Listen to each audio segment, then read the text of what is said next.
What's up everyone? It's Rayvon from Love Lola. Welcome to my channel. Thank you so much for joining me today. I am just so happy to have you here with me. Make sure that you take a moment to look down below in the description box because that's where you're going to find a link to where you can purchase the pattern. I'm going to have links to where I purchase my materials, my vinyls, my zippers, my hardware. If I'm using it, you're going to have a link to where you can find it. Today, we're going to be making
Before we get started, there is a little bit of some prep work that we need to do. So let's go over that really quick. Some of our pieces are going to need some marks on them. Go ahead and get those out. We're looking at our main panel piece, our flap piece, our gusset. So our main panel piece, you're going to be getting the placement for your label if you choose to use one, and that's main panel B. Also on your main panel C, you're going to be making a mark. It looks like main panel C is going to be for your label, and the other one is going to be for your lock. Okay, and over on your flap panel, now do also notice that your flap, there's an A and a B. One side is a little bit shorter than the other. The back part of your flap is going to be slightly shorter than the front. Okay, so I'm showing that I'm going to be using a different piece of hardware for my flap instead of making a little, what's in the pattern, the little strip. I'm going to be using some hardware to get it attached. And I'm just going to use that same placement given in the pattern to figure out where I'm going to be adding that. Again, the flap B, which is the back piece, is going to be slightly shorter than the front. Also, Shamballa always gives an option to have a raw edge on the flap or to not. You'll notice that there are two lines on the outer edge of the flap. If you want to have a raw edge, cut on the smaller line. And if you want to sew your pieces together, right sides touching and turn it out, then do like me and cut along the larger line.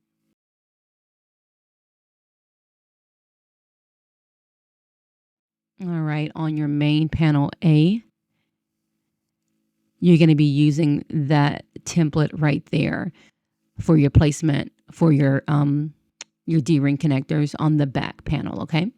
Okay, so I went ahead and transferred that placement for the D-ring connectors. You can see that on the back.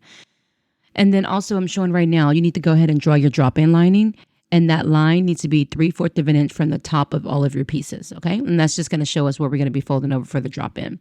Also, when you add your interfacing and stabilizer, I added mine now, but you could wait until later to do that step. But when you add your interfacing or stabilizer, make sure that you add it 3/8 of an inch down from the top. And that's just going to also be a point where you can know that's where you're going to be folding over your lining and your exterior for your drop-in. Okay, so we're going to be attaching these pieces together. Go ahead and place them so they are right sides touching. And then we're going to get them clipped together. And then we're going to sew it together at 1/4 of an inch seam allowance.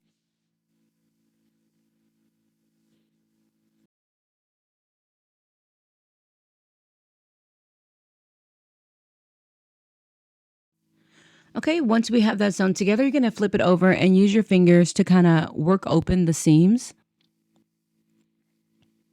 Once you've done that, flip it back over, and we're going to be adding a top stitch along both sides of that seam at an 1/8 of an inch seam allowance. Okay.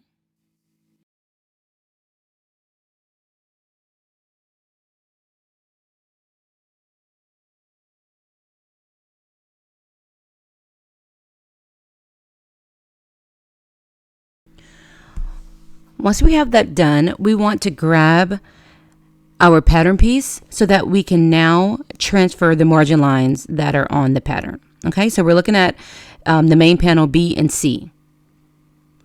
Now to do that, I'm just going to go ahead and trim off at those points because I've already, got my patterns cut out. So this is the easiest thing for me. You can also just fold it on those lines so that you can use this piece again. But I'm going to just trim those off and then sit it down on top and trace them.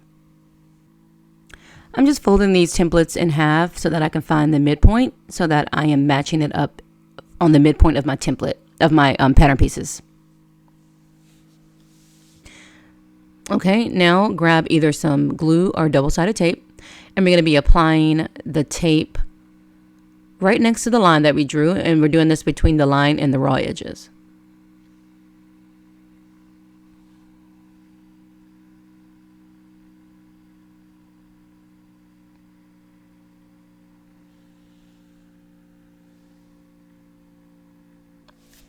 Okay, and now we are folding into the line. If you are using a thicker material, you may need to go ahead and throw some clips on there as you're folding it to make it stay.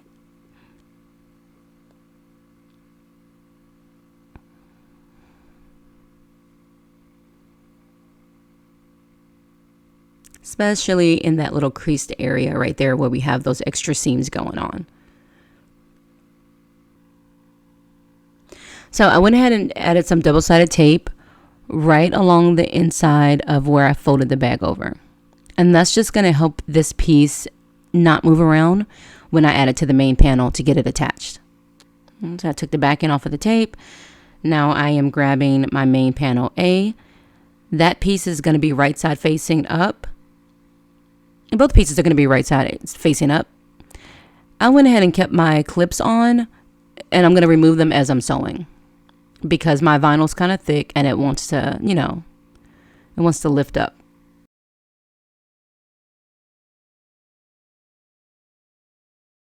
So I'm matching up my midpoints.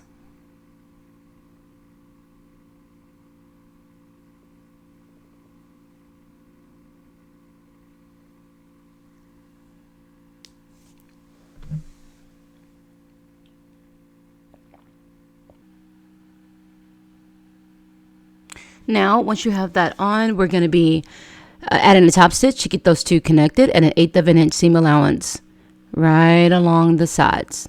We're not doing the top and the bottom, just along the sides.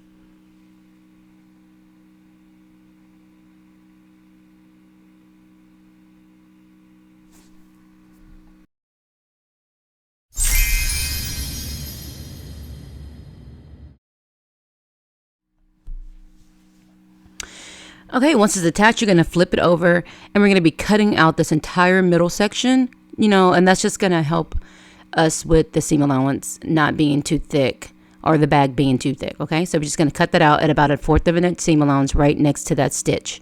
And we're cutting off the piece that's, that main panel that's in the back. I kept mine on because I'm just extra and my my sewing machine can handle it, but I highly recommend that you cut that piece out.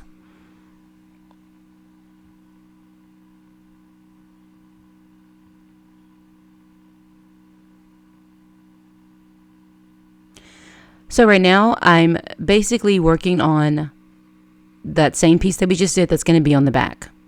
We're attaching those two pieces together, right sides touching. We're going to sew it at a 1/4 of an inch seam allowance. We're going to open it up and do a top stitch along both of the outer seams, just like we did last time.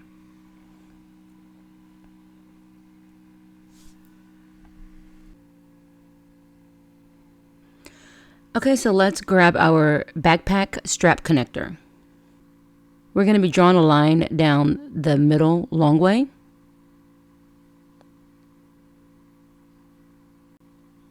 Then you can apply double-sided tape if you would like. I'm not going to. I'm just going to fold it in and use some clips to hold it in place.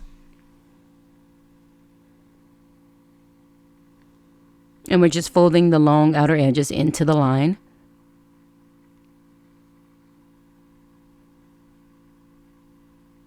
And now we're going to add a top stitch at 1/8 of an inch along both long sides.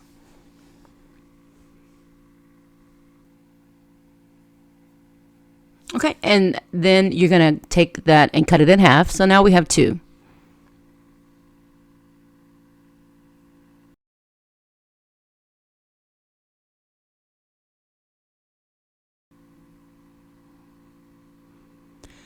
Grab yourself some double-sided tape, and we're going to add it to the wrong side of each one of these so that we can get them attached to the back panel.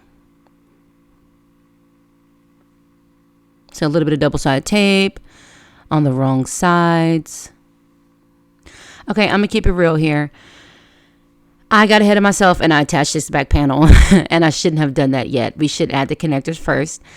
So, yeah, so basically at this point you should use the template, that mark that we made, you know, with that box. We should have used that to place the connectors on and attach, and then go back and add that back piece. I'm going to keep it real. I messed up. This is how I fixed it. So I just used my template to find where I should have added it, and I'm going to just seam rip the thread right out of there. And I'm going to do that far enough up so that I can slide my connectors in underneath that piece that I already added. And then I'm going to just redo that little top stitch on the area that I had to take apart. Okay. We all mess up. I know I do. Okay. And usually it's an easy fix. It just took a little bit of time. So yeah.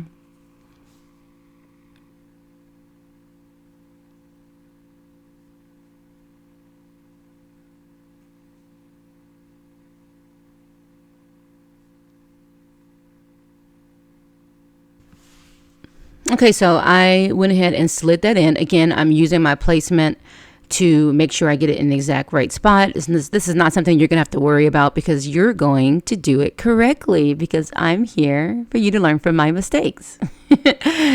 So you would just use this template to place your connector, you know, where it should have been placed. And then you would add a top stitch at 1/8 of an inch, you know, right where that tape was on the underside. And then you would repeat the same steps to add that main piece. As you can see, I've already added my interfacing, but you can do like the pattern suggests and wait until now to add one big piece of interfacing over these two main panels. I think that's a great idea. Just make sure that you get those lines added for your drop-in. And also right now you can go ahead and get your lock installed on main panel B, and your template will have a placement for that, and you can also get your logo installed.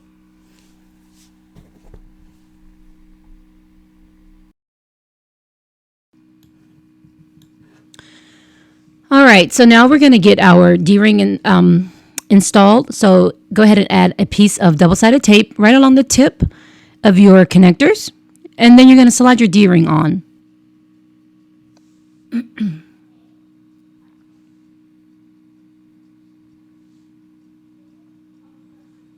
Now go ahead and take the backing off of your double-sided tape, and then you're just going to fold it under so that the tip of that connector meets that accent piece that we just added on top.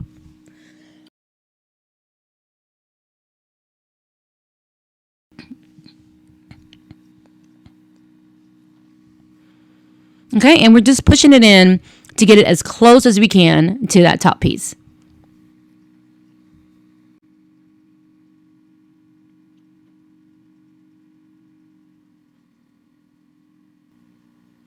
Once we have that done, we're going to go ahead and just add a rivet.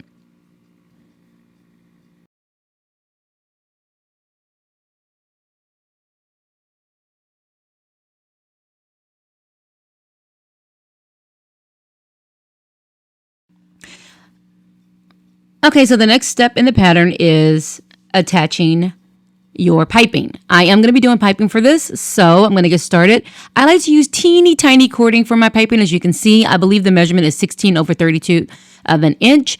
I have a link to what I use in my Amazon storefront. I always have that down in the description box of each of my tutorials, so you can follow that link if you would like to try this piping. I highly recommend it. It's plastic and super tiny. But anyway, because I'm using such a small cording, I have adjusted the size of my piping strip to be only 1 inch. If you're doing bigger piping, then you're going to do 1 1/4 inch. I believe is what the pattern recommends, but I'm using 1 inch because my cording is so tiny. And yeah, so basically we're going to be putting that cording inside of our piping strip. And then we're going to be just adding a stitch to keep it enclosed in there. Now, I'm using a welting foot. A welting foot is made specifically for piping. If you can get in there and see, I'm going to zoom in a minute for you.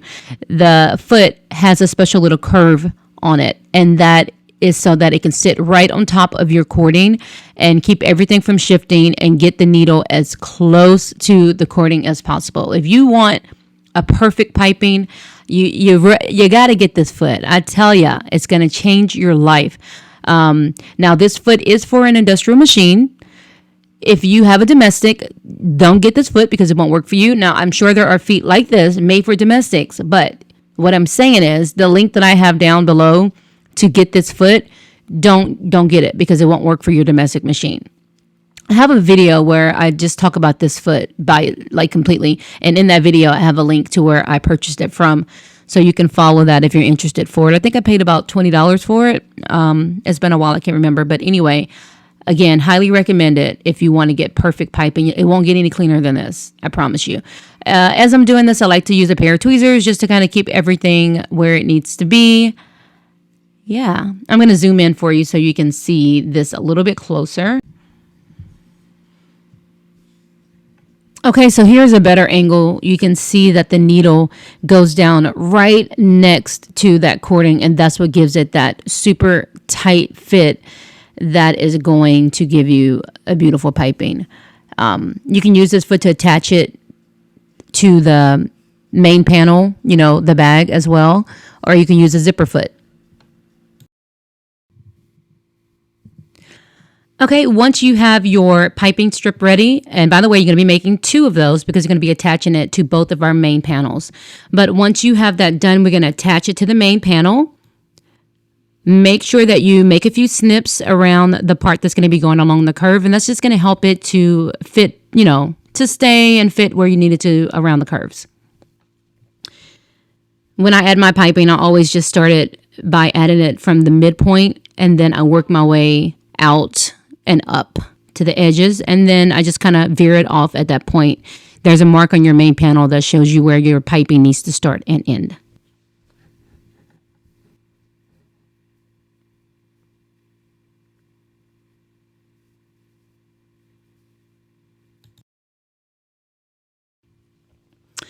I typically will make a little slit in my piping strip right where it starts to veer off. And that just helps it to, kind of bend off to the side without, it just makes it better. Just do it. Just make a little snip right where you're going to veer it off. And then I like to add a staple because it just holds everything in place. This is just what I do.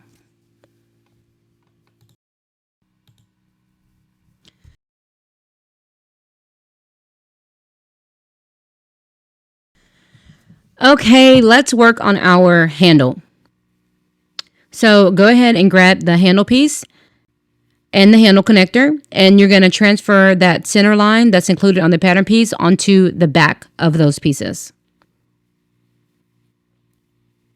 Then you're going to be using either double-sided tape or glue, and you're going to bring the edges into the line that you draw. And then we're going to be adding a top stitch.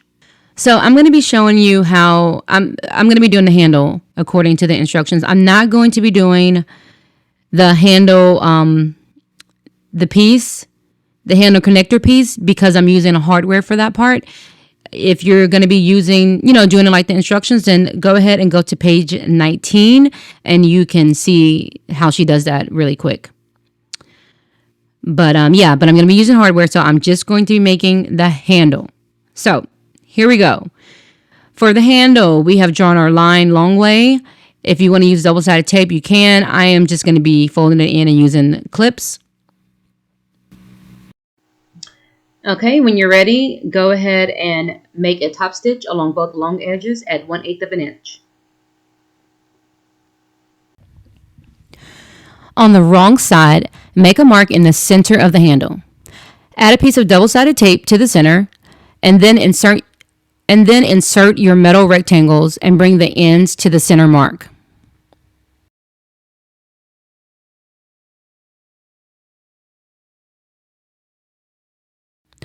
Now we're going to do a top stitch along the short edges and an 1/8 of an inch seam allowance.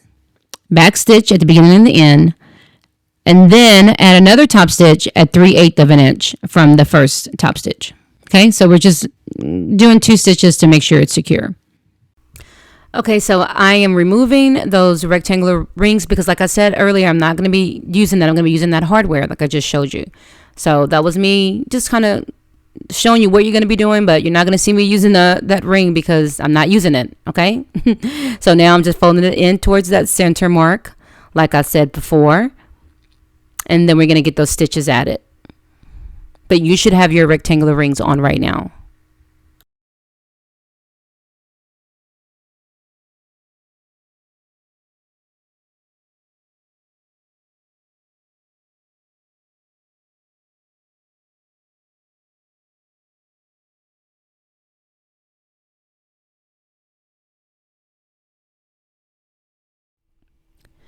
Place your handle right side facing up and add double-sided tape to the top and the bottom edges. All right, use the template from your wrap piece to transfer that line down the center. Place your handle right on top of that line, centered. Add double-sided tape to the top and bottom of that wrap piece.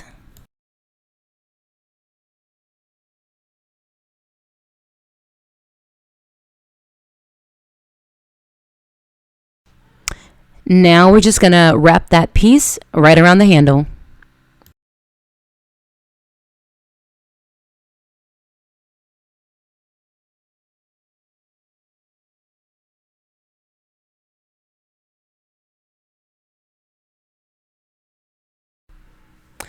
Okay, so at this point, you're supposed to draw a line from one end of the wrap piece to the other, and then make a stitch from one end to the other and add a rivet. Now, I'm realizing right now that I'm not going to be able to stitch through this material. I added stabilizer to my wrap piece and also to my handle, and it's just too thick for a stitch. So I'm deciding right now what I'm going to do is take it off, and then I'm just going to use some cement glue because that's permanent. You can use cement glue in place of stitching. So I'm going to cement glue the wrap piece on because there's just no way that I can stitch through this. Another option is to, she said that you can hand stitch it, but I don't even think I can hand stitch through this. So I do recommend some type of cement glue or maybe 5 rivets, just something, you know your machine. If you think you can sew through it, then go ahead. If not, just find a creative way to get that attached. I'm going to do the cement glue. Okay, so I've changed my mind again. I've decided I'm going to be using the spring lock to attach it to the piece on my bag. You know, I change my mind a lot as I work. I'm sorry if that frustrates you, but I'm constantly evolving as I'm making a bag. So I'm going to be using the spring lock. Yeah, so that's what's going on now. And now I'm going to go ahead and get this attached with the cement glue.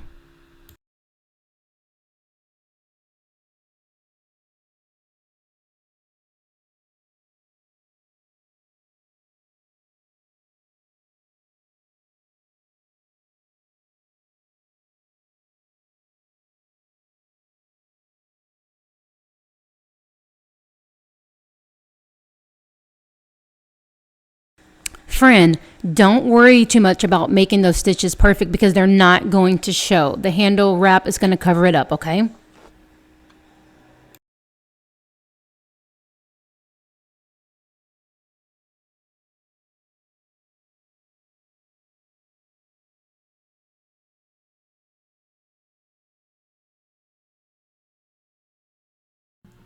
If a little bit of glue gets on your vinyl, it's okay, because once it dries, you'll be able to just kind of, it rolls right on off. You see, like I just kind of rolled it up into a little ball so you can see it. So not too big of a deal. If it gets on the material, it'll come right off. Now we're going to go ahead and get some rivets added, one on each side on the inside of that wrap that we just put around the handle, okay?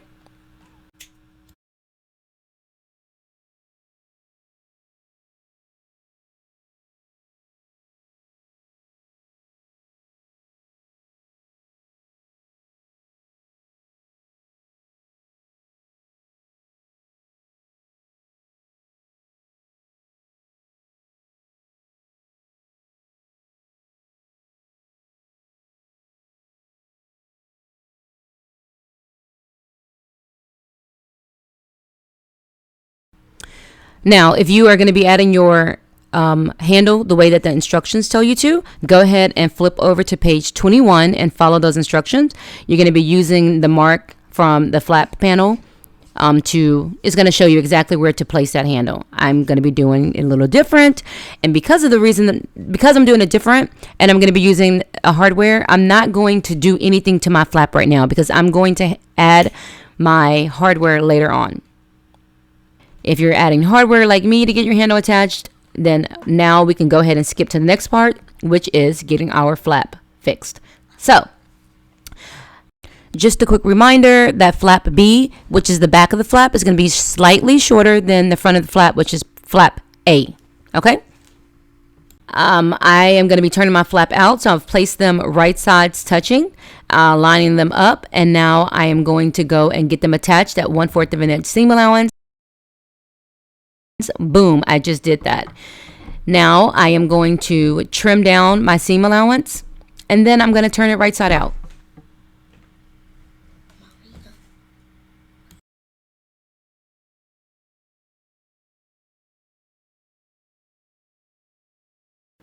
Okay, now let's go and get a top stitch added along the sides and the bottom. Okay, so earlier I have two flaps because I accidentally marked on my original flap the placement for the handle strap connector, which I'm not doing, so I had to go and make a new one, and that piece I had already interfaced it with Decaville Light, and so I don't want to waste it. So now I'm just going to take that piece and trim it down a little bit and use it as a stabilizer and just slip it inside of my flap. Okay, I don't want to waste that material. It already had interfacing on it, so that's going to make my flap feel really, really good. And I didn't want to interface it before I turned it out too much, so this is perfect. I'm just going to slip it right inside. Right now I'm just trimming it down so I can get it inside.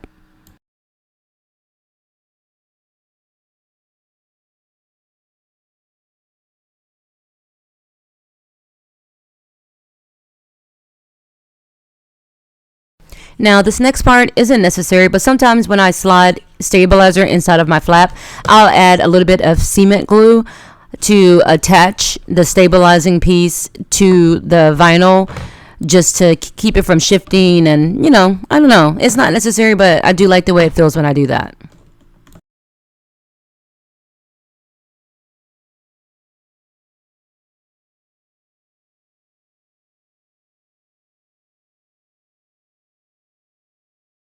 Okay, remember that the flap B was a little bit shorter than the flap A?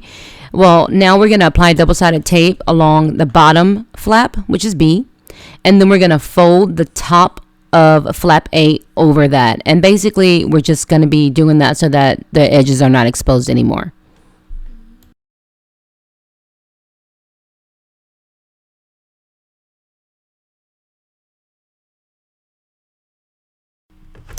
Now we're going to be attaching our flap to our main panel, and you can see there's a mark on your template that shows you where you're going to be placing that flap. So use that to get your spots, and then get ready to add your flap. You're going to place the flap so that it's right side facing up and centered. Go ahead and put some double-sided tape along the bottom of the flap to help it, stick to the main panel without moving around.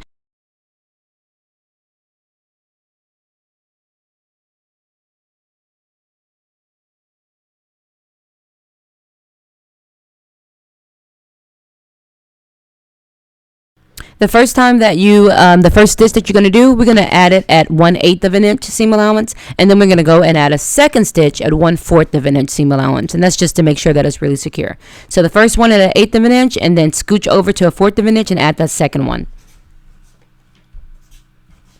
And when you get this attached, you want to leave your thread long to pull to the back and tie, because you don't want to see any back stitching at the beginning and the end. I ain't gonna lie, I did back stitch on mine, and that's only because my print is so busy and my thread matches so well that it doesn't really matter. But otherwise, on pieces like this, you do want to just leave your thread long and pull it to the back and tie it off.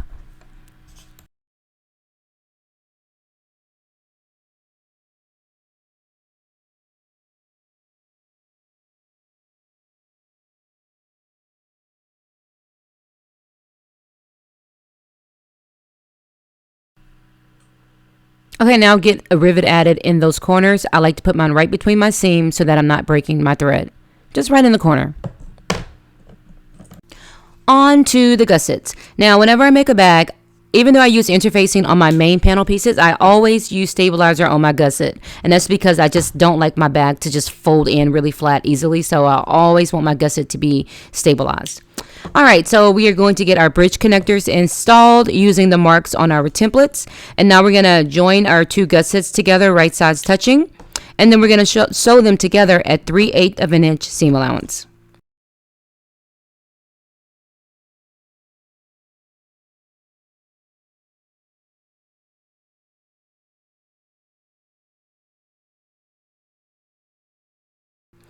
Once we've got them sewn together, we're going to open the seam allowance, and then we're going to top stitch on each side of the seam at 1/8 of an inch seam allowance.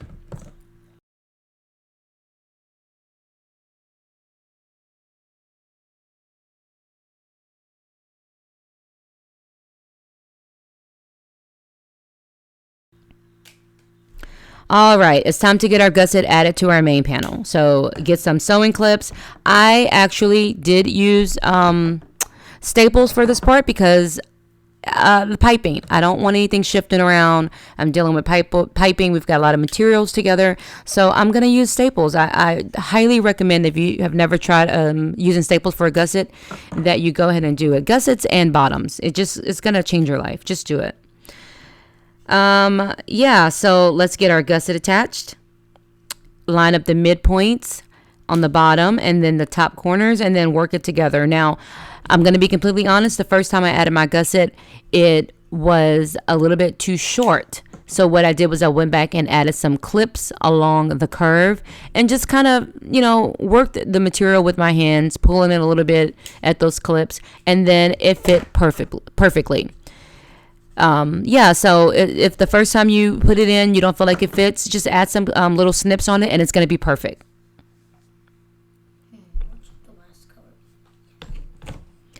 When you get when you're attaching your gusset to your main panel, because we're using piping, you need to go ahead and put on either your welting foot like I used earlier, or a zipper foot. You just need some kind of thin foot so that you can get as close to that cording as you need to do. Once you've got that attached, then go ahead and repeat the same thing to get the other side attached, to get the gusset attached to the other main panel. All right, and right now I'm just showing you guys me getting my gusset attached to the main panel. I've had people ask me, do you use that welting foot when you attach the gusset to the main panel? The answer is yes, I should. I don't do it all the time because I'm lazy. And I don't, okay, here's a better view. You can see that little curve that goes over the cording. Okay. See that? But anyway, yeah, I usually don't like to switch feet back and forth because I don't want to. But I did it on this video because I love you guys and I wanted to show you that you can use that foot, and actually you should use that foot when you're attaching the gusset to the main body, because it gets as close as possible to the cording. You're not going to get better piping than if you use this foot. You do have to be careful because sometimes when you're using thicker material like I am, sometimes the feet will go off track. You can't just zoom through it. It's not going to just stay, especially because I'm using a tiny cording. So you do have to, take your time and work your way over that cording. I actually got off track one time and had to go back and take the stitches out and redo it because it actually threaded right over the cording. So it does work. It's not a miracle worker. You still have to take your time and make sure that you guide it. But yes, the welting foot is definitely a game changer for adding piping.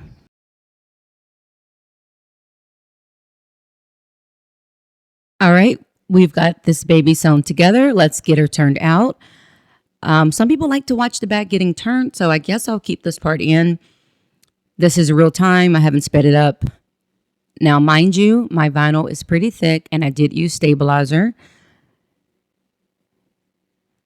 So it's taking me just a little second to get it turned out, but it wasn't bad at all.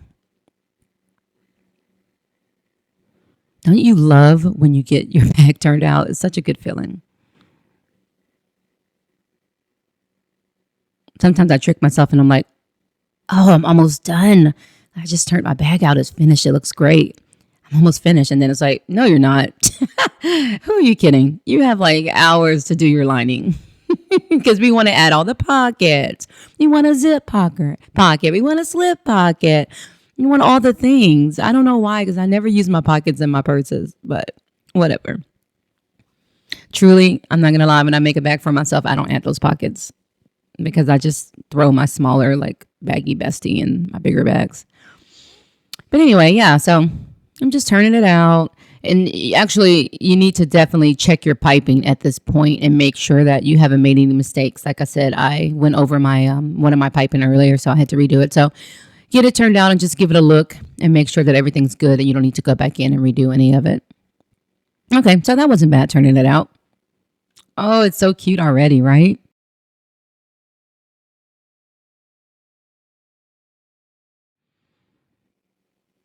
All right, and now I'm just going to work out the seams a little bit, make sure the shape is good. Oh, bam. Okay, onto the lining. I did not realize I cut it like that. Perfect. All right, I am going to be making the welt pocket, so go ahead and get that little piece out for your welt pocket and cut out that box and put it on your facing piece.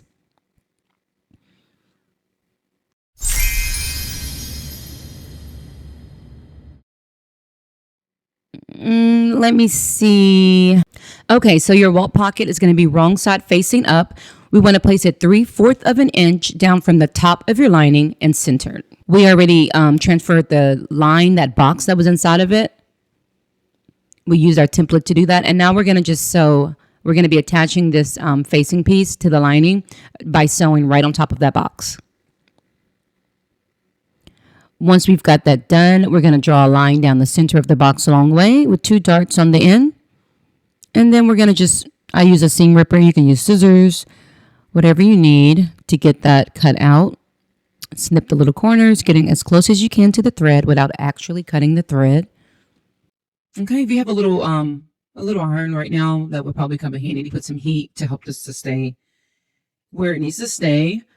So I got mine heated up. And now we're going to take that facing and we're going to just run it through that opening and press it to the wrong side. Okay, we're going to just massage it with our fingers and then I'm going to add some heat and press it to help it stay down. Now, if you're at this point, I'm pressing it again, but it wouldn't stay down.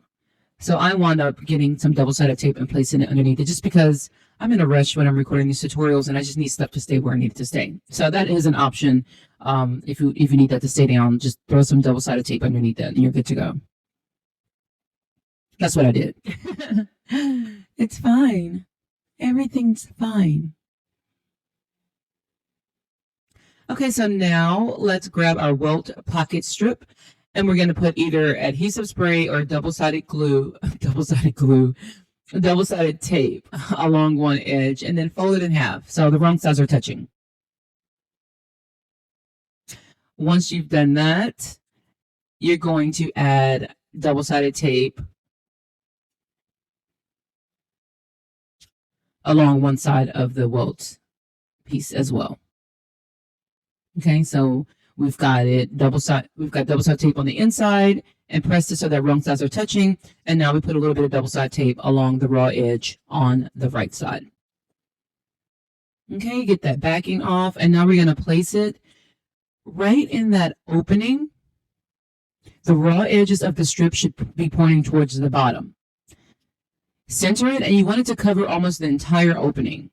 leave an open space of about 1/8 of an inch at the top.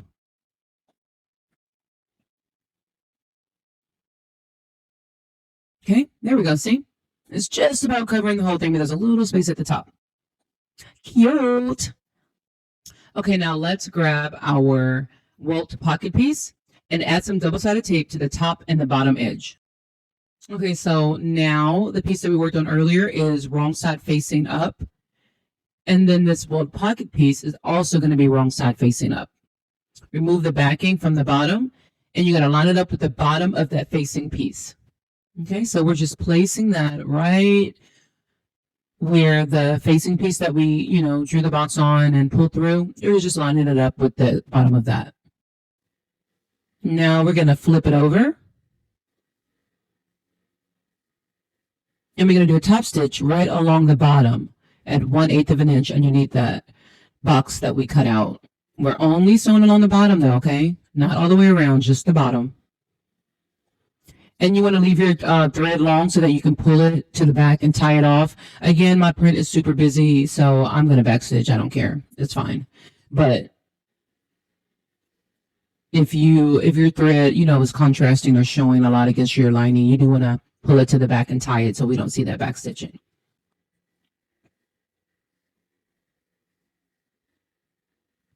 Okay, now let's pull that Welt pocket piece down and finger press it at the fold.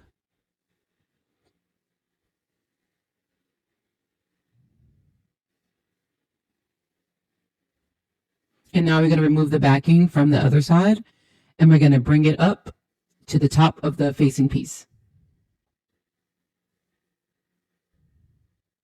Okay, let's flip it back over. And now we're going to do a top stitch along the 3 sides that haven't been stitched on yet, okay? Again, you can leave your thread long to pull it to the back and tie it.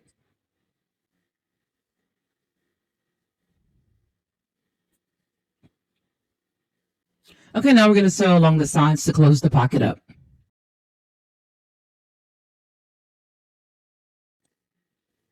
Bam, we're done. Good job. Now let's get our lining finished. If you want to add a zipper pocket, you can do that. I'm not going to show it just because I'm running out of space on my camera, but you can find a tutorial for that in the pattern on page 26. Okay, let's get our lining done.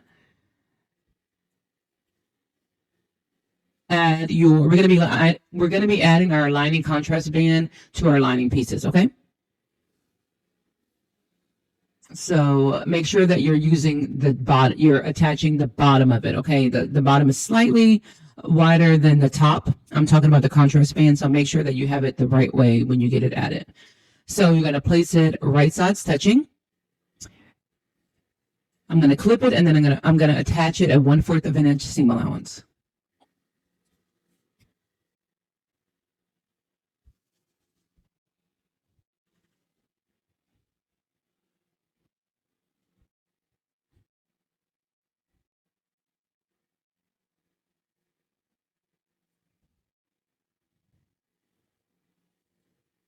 Okay, we want our seam allowance to go down towards the lining. So just press that. And now we're going to be adding a top stitch on the lining part at 1/8 of an inch seam allowance.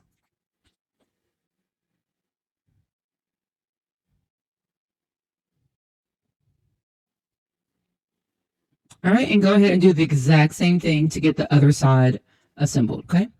Really easy.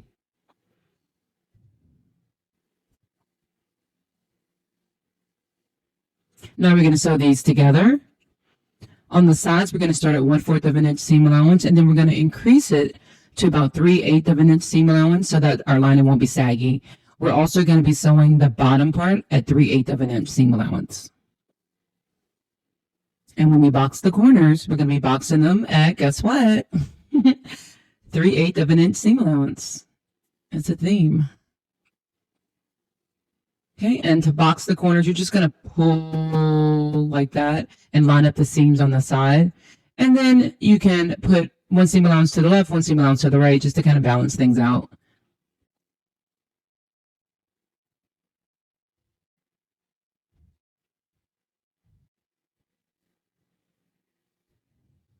Okay, we're about to get these two put together, so make sure that you have your drop-in lines drawn on both of your panels.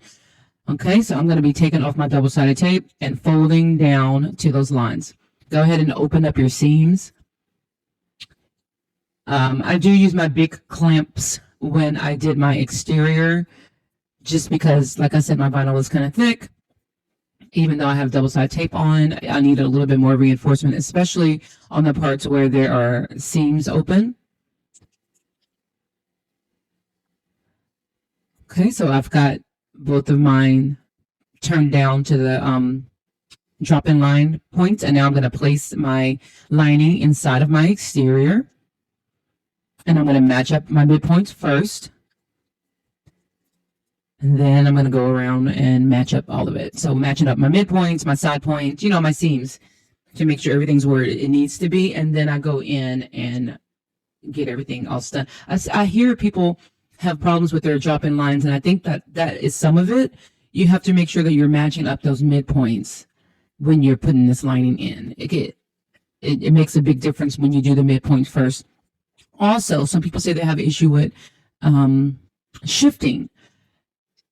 If you have an issue with shifting, go ahead and add some double-sided tape. So after you have pushed your lining down to the drop-in line, go and run some double-sided tape right on top, you know, underneath right where you folded your bag. Why can't I talk? Add some double-sided tape where the lining and the exterior will be touching each other once you put it inside of the bag, and press it. Okay, once you do that, then there ain't gonna be any shifting. It's gonna be good. Okay, you can master drop-in lining. We can do it.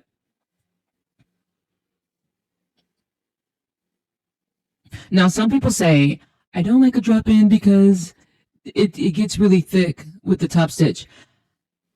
Y'all, you do know that it's the same seam allowance whether you birth the bag or you top stitch it, right? Either way you're doing it, for that final top stitch, you're still going to have the same seams and everything, the same amount of layers of material. I hear this a lot. Like, people are like, well, I like this way better because of the seams. You don't get as thick as seams. You get the same amount of seams, no matter. It's just a different way of getting to this point. But once you're at this point, it's the same amount of seams. It's the same amount of material. It is what it is. I highly recommend that you use that tool, the key fob tool. You use that to flatten these seams. It really makes a difference. And also a mallet. Make sure you cover up your material beforehand, and, you know, just be careful. But you can hammer these seams flat. Okay. There's ways to manipulate the material.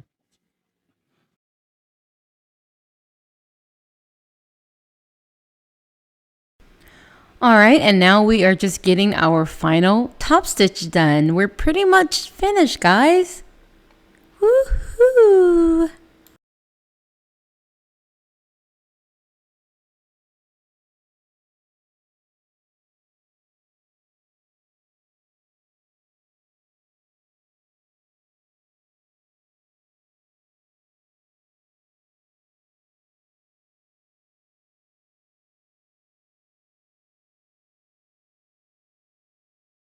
Yay! Top stitch is done!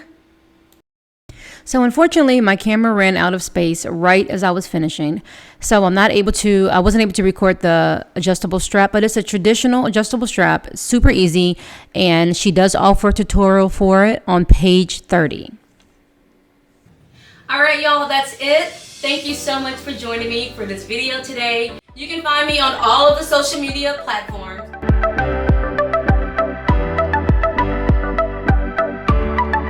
And I'll also go ahead and add all of that stuff in my, I'll add a link to all of that stuff in the video description box as well. So thank you so much for joining me today, and I'll see you next time. Bye.